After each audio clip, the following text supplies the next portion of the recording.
Let cash accumulate over days and chase the check. I gotta let this money chase the check. I gotta let the money work for me and chase the check. Cash accumulate over days. Let cash accumulate over days and chase the check for days. Let cash accumulate over days and chase the check for days. Let cash accumulate over days and chase the check for days. Let cash accumulate over days and chase the check for days. Chase that check.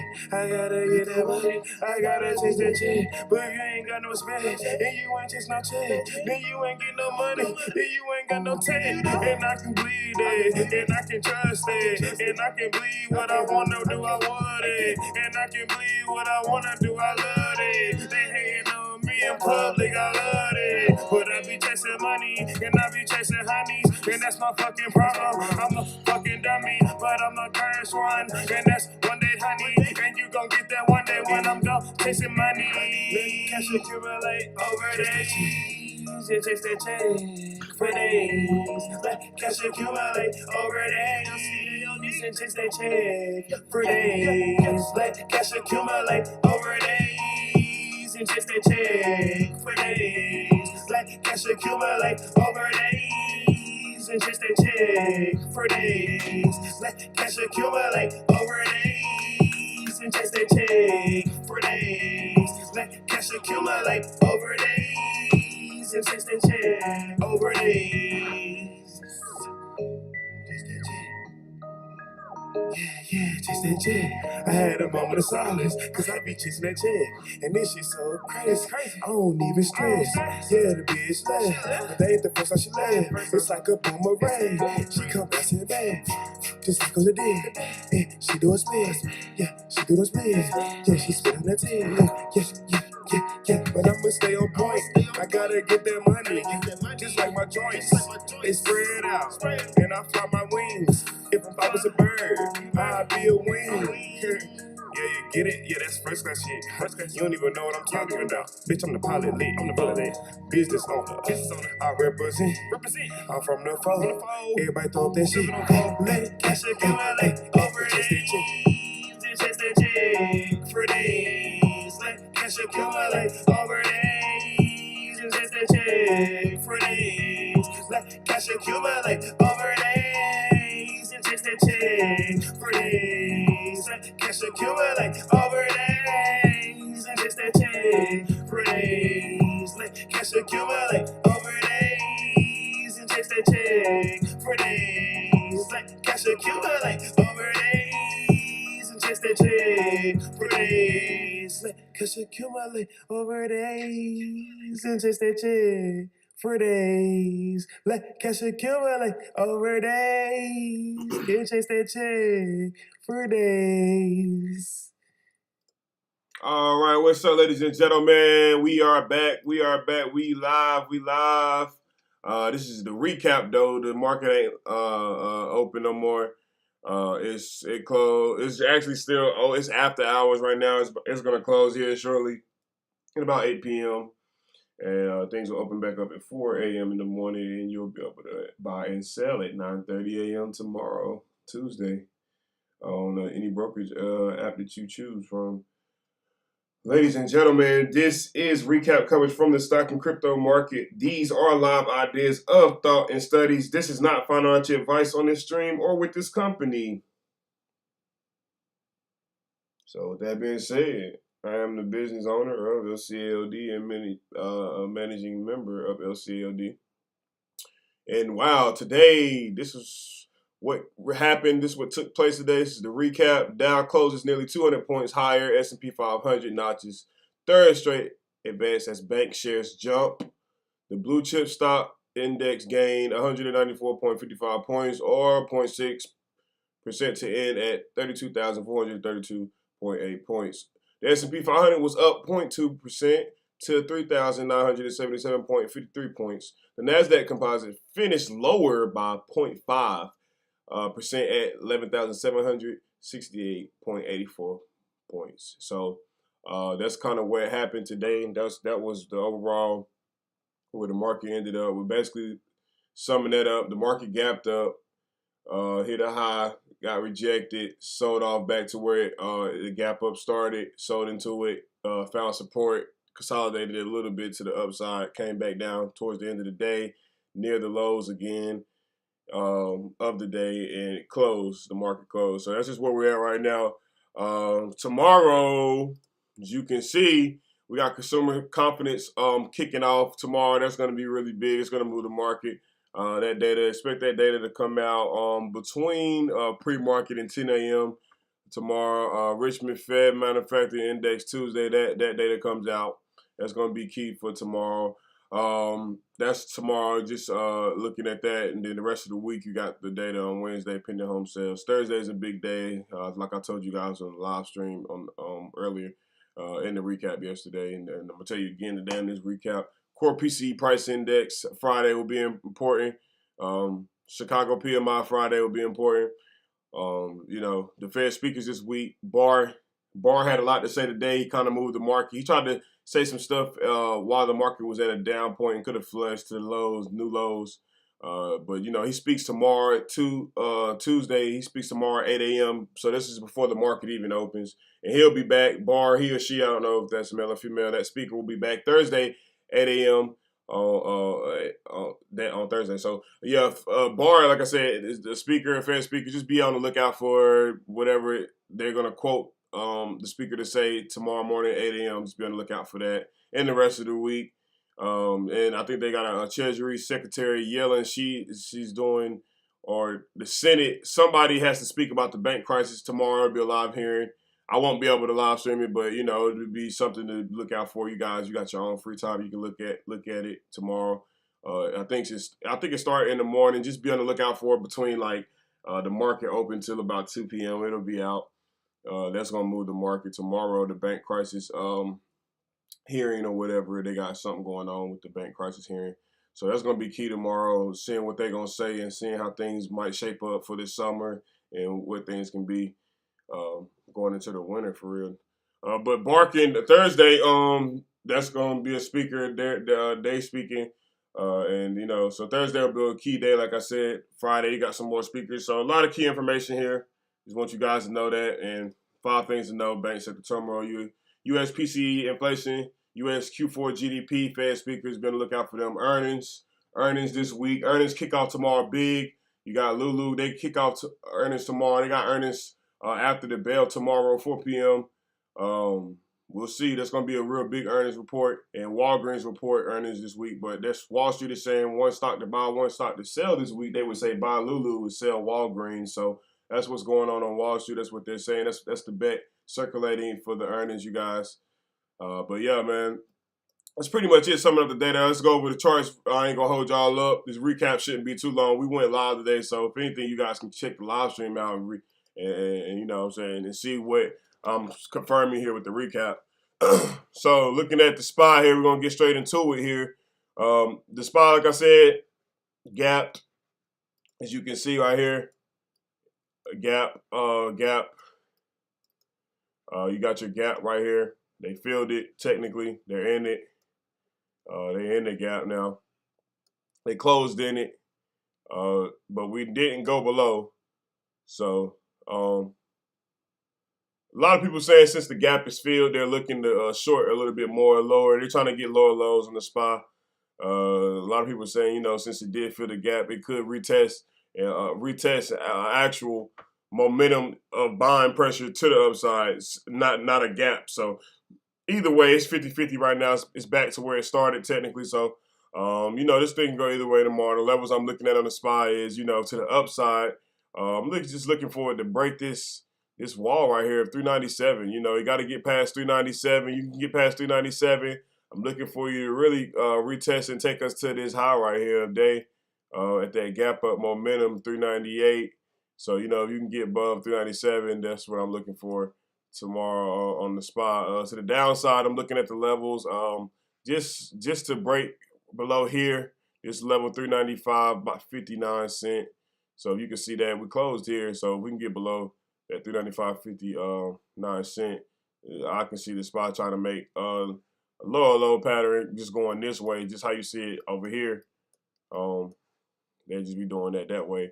So looking for the SPY to break below 395.59 sit and take us back to at least 393 on the SPY. 390 would be an ultimate low. If you break 390, watch out below. Netflix was playing its own game today. They had a lot of streaming. Outer Banks and something else I'm gonna try to check out tonight here. Here in a little bit. Outer Banks, I'm definitely about to check out and tune in to Outer Banks. But they moved Netflix stock to lead the Netflix to the top streaming ratings. And it's something else called Murdoch Murders. They basically, so Outer Banks and Murdoch Murders led Netflix to the top streaming ratings. So that's why you've been seeing Netflix had these huge pops. You see one here. That was the gap up. They actually kept momentum. But you got a top right here at about 330. What's that? 336. That's your top for sure. It sold off, seen that, and we made a new low. We got a lower low from the open this morning. The open low was 325, and then it did retest and come back to 324.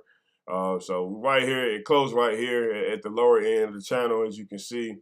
So Netflix, man, like I said, it just got a lot of momentum with that streaming rate and stuff. They do got earnings April the 18th. You could label this what they call a pre-earnings run-up. So this could be a run-up here. You might have a run-up here. You might start to just consolidate now until April 18th, all the way back to about possibly 317, 313 until earnings, and then you get an earnings call, and then you might go full bull mode back to 340 plus, or who knows? At the end of the day, this is what we're just trying to look out for. But we do know that this could possibly be a run-up here on Netflix right now, a pre-earnings run-up. So just keep that in mind right now. They can keep this momentum going. I'm looking at it to really just get back to VWAP here. Tomorrow, the levels I'm looking out for on Netflix. If it can just get back to about, let me zoom in. If Netflix can get back to about this VWAP here, 330 level, if we can get back here, it'll signal out it might be buying pressure back to 335. That's what I'm looking for to break 328.50 to take us back to 330, and it has to hold above 330 tomorrow. If not, to the downside, I'm looking at both sides. I play even on everything in the stock market. You have to be leveled here. Obviously, if you play one side, you wouldn't be in this market long.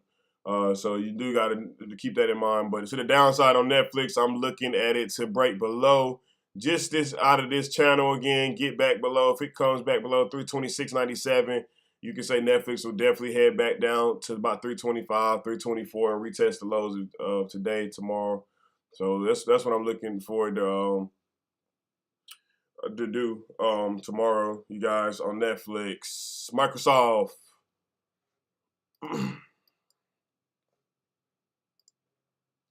Microsoft. So they did clear my drawings here. I got my 6-day drawings in Microsoft. Wow. All right, so we started here. They took the gap up momentum. 281 is a strong resistance now. It's starting to confirm that for the Bulls. The Bears are anyway. Keep getting rejected there for some reason. But the data coming out this week, so you don't want to really be too positive about that yet. Just keep watching it. You'll learn by the end of the week. But to the downside, they took off 280 all the way here to 275, $5 move. And they just consolidated here until close into 276. So really nothing going on with Microsoft, but they did sell off. But 281 is a confirmed top, though, for sure. You can say that now. You see it here. You saw it here. You saw it here today. So it's 3 times. What they say? This could be a left shoulder, head. This could be your right shoulder here.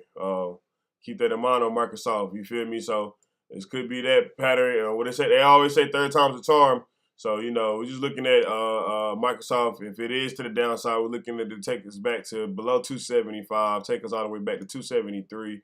And if that doesn't hold, 270 on Microsoft, it'll fade all the way back even here, over here at this level from last week of Tuesday. So that's the levels I'm looking to the downside. To the upside, I'm just looking forward to recapture 277. If he can capture 277, I'm looking for another bull push to 279. And really just like prove that this isn't the top, prove that this isn't your top here. You feel me? Because as of right now, it is. So prove that this isn't your top. So push through above 278 and try to get back to 280. But 277 first, you want to start slow with it. So that's the levels I'm looking at on Microsoft. DIA, the Dow. The Dow had a lot of bullish momentum today. They held that gains from the gap up. Basically, it was kind of the strongest sector today with the Russell 2000 leading, but the Dow was right behind them. So, they gapped up here, as you can see. Let me erase this and we'll just redraw it. They gapped up here, you can see, and just really held, So they're in a bull flag here. They're in a bull flag right now because they're just holding momentum on the Dow. So just looking for the Dow to, come fill that gap because everybody else did today, so the Dow didn't. So just looking for the Dow to refill this gap right here at about 322.79 tomorrow of the lows. Or if it's not, if this is sealed and you can exit out, looking at the upside here on the Dow. So just break above this level here, 325.50 and see if it might be heading back to 330 on the Dow. That's what it might be looking like over here. We might be trying to head back to 327, these tops over here. But we do know that they're at a topping point. They're at a topping point. There is key resistance that we've been getting rejected here for almost, it's about to be a week and a half now. But it's been a week and 1 day technically. So we've been getting rejected for about a week at these levels here. So we do know that there is a shorting point here at the Dow and every other sector as well here. But yeah, that's just the levels we're looking out for on it. Triple Qs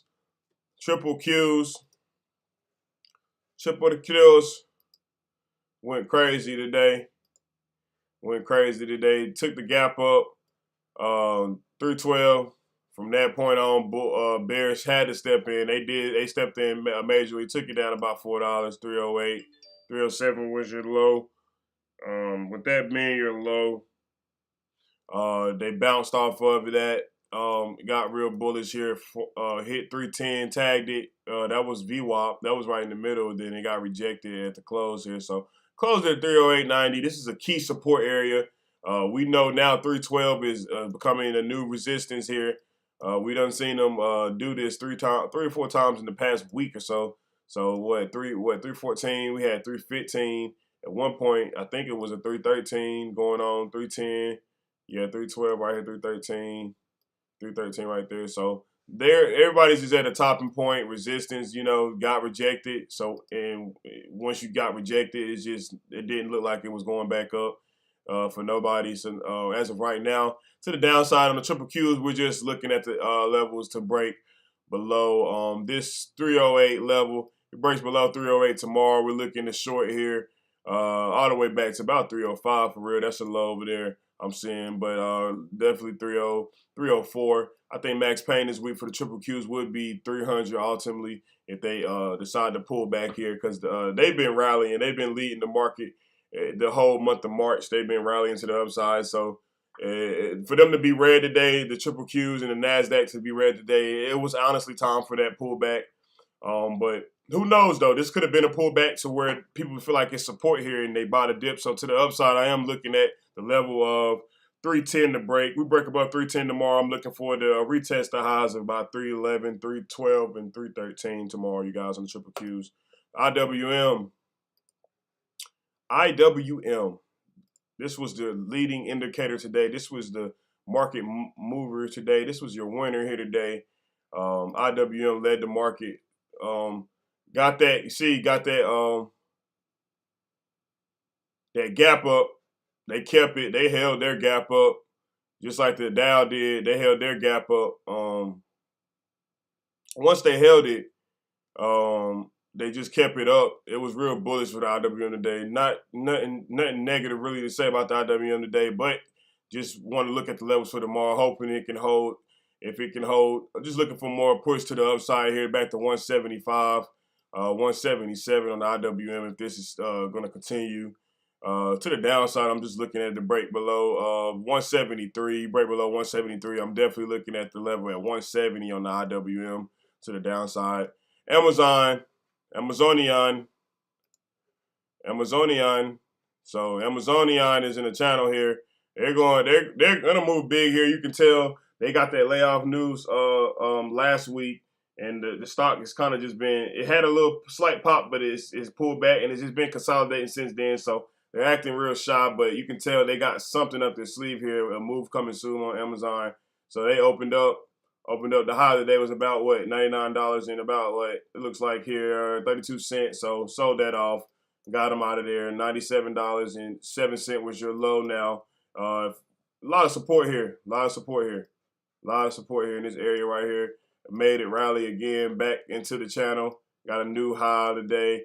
A second high today. Not the one from that morning, but $98.75 was your second high. And just sold off in the close right here, $98.18. So Amazon, it's looking like it wants to break out. That's all I can really say. The direction is still kind of unconfirmed right now. But the levels I'm looking for tomorrow on Amazon, I'm just looking forward to break below $97.50 here. And if it does, I'm looking for about $95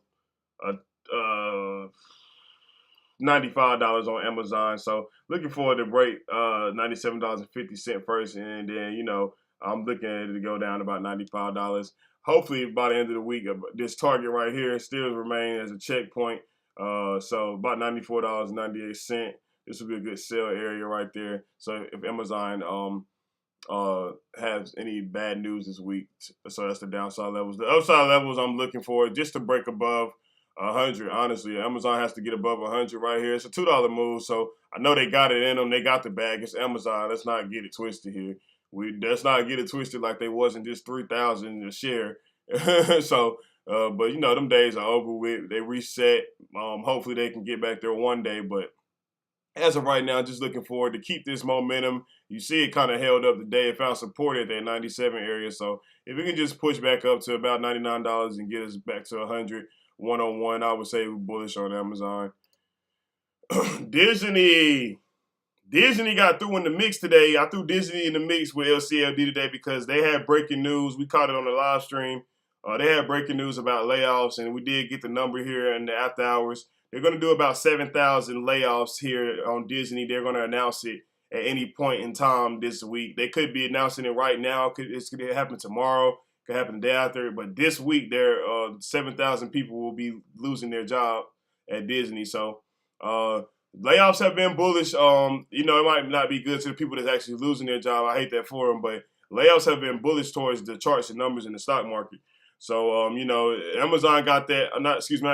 Amazon got that news. They did get layoff news as well. You see, they've been bullish and just kind of consolidating. Disney just got it today. When they got it, it was about right here in this area. So they got it at the right time, like right here at the lows. It was announced. And once it was announced, it just made a bullish move to the upside. And it ended up closing at $95.62. But it hit a high right here, $96 technically. So a little $1-2 move right there, basically. But the levels I'm looking long term on this Disney move. They got earnings May the 9th, so I'm looking at a little long term move on this. You gotta think Disney's a wonderful stock, regardless. Walt Disney, it's getting warm. People, parents, mom and pops, they want to take their kids to Disney during the summer. You know how that is. Right now, Disney could, if you look out year to date, we could be at the real lows here year to date. On Disney, you know, you could be long in this really all the way up to this high red candle right here. But you know, that would be a super long. Put some time on it, I would definitely say. But you know, just looking at it both ways here. They're in the channel. They just got the layoff news here, so definitely just looking at a pop to about $100 here within a month or two on Disney. If not, if the market continues to sell and the banks are bad, Disney's going to follow suit with the downside. So to the downside, just looking at it to break below 90 on Disney. So that's the levels I'm looking at right there on Disney, man. The VIX. Volatility was a little wild today. Volatility was wild today. So I drew out some levels right here. But yeah, the volatility, it actually was up here in the pre-market at about $22.90. Sold off by the open, and then we opened up here $21. It did go back up to about right here, $21.88. $21.88. So it did sell off From there, sold off, we got all the way down here to $20.60 and consolidated and ended up closing at $20.60. So the VIX actually is going down, leaving the market. So that was actually good for the bulls today. You've seen the VIX going down. They took advantage of that volatility and went up. So just keep in mind right here, the VIX at 20 is very critical. It's either going to pop because it's at support right now, or it's just going to drown all the way below 20 and start to sink into this 19 area and 18 area. And if that's the case, then looking at the levels tomorrow on the VIX, if it's to the downside, if the VIX breaks below 20, you guys, the stocks will definitely keep going up more from the gap up. So just think about the ones that were red today. They'll be flipping green tomorrow if you see the VIX going down more. But if you see a pop right here back below or back above, 1, 2, and 3 that I drew out right here is 1, 2, and 3. If you see a pop back above that, expect the stocks to get more red tomorrow. It'll be more selling pressure to the downside. If you see the volatility spike back up here to about $21 or even $22, anything higher than that is definitely stocks will definitely sell off. So looking at the levels on the VIX real closely tomorrow too as well, you guys. But I ain't gonna hold y'all. That's pretty much it. That's the recap here. Like I said, remember about the banks. Keep your eye out on the banks. First Citizens Bank and all the other banks. Every bank, pretty much. The First Citizens Bank, they went crazy today. They went crazy. I can show y'all that real quick. But they kind of like, that was crazy. They went crazy. So they ended up closing. Where did they close? 89788. So they $313. This stock is up 53.74% in one day, you guys. So this is a bank stock. They gapped up right there, as you can see, and it's going crazy. So they got a bank crisis here and tomorrow. So we're gonna see what that do to the market, and we're gonna see if it holds up these bank stocks, or will these bank stocks give all of these gains back? And you know, is it gonna be a problem going forward? We're going to find out tomorrow, but y'all keep an eye out on the banks, JP Morgan, First Citizens, this one right here, and First Republican, Wells Fargo, Western Union, all that good stuff, Visa, MasterCard, everything. So keep an eye out on all the banks. Remember, we got earnings, Lulu tomorrow. We'll look at Lulu tomorrow in the recap. We'll have it pulled up in the after hours. But yeah, Lulu, man, they're saying bye. They're saying bye for a reason. And let's zoom out 3 months here. They had earnings 3 months ago. They're saying bye for a reason, man. They had earnings 3 months ago. It looks like they took a gap down on the last earnings play. So that's a big target to fill there. A huge target to fill.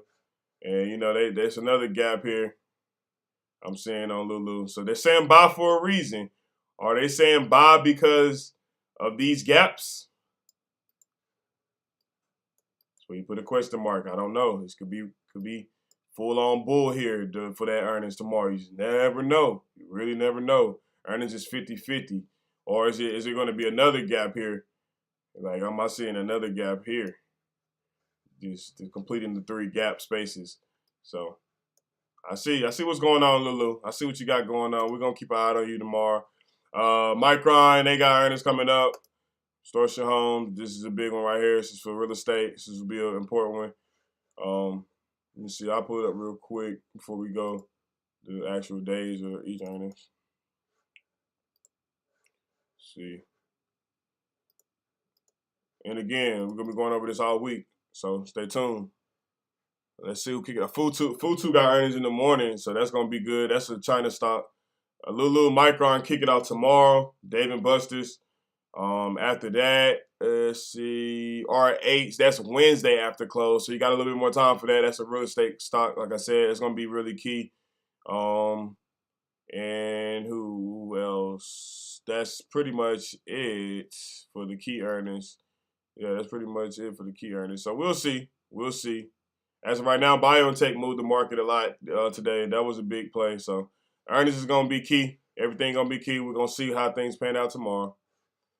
I ain't going to hold y'all. Like I said, y'all enjoy the rest of y'all evening. And LCAOD is out. We'll see y'all tomorrow, man, with the recap. Peace.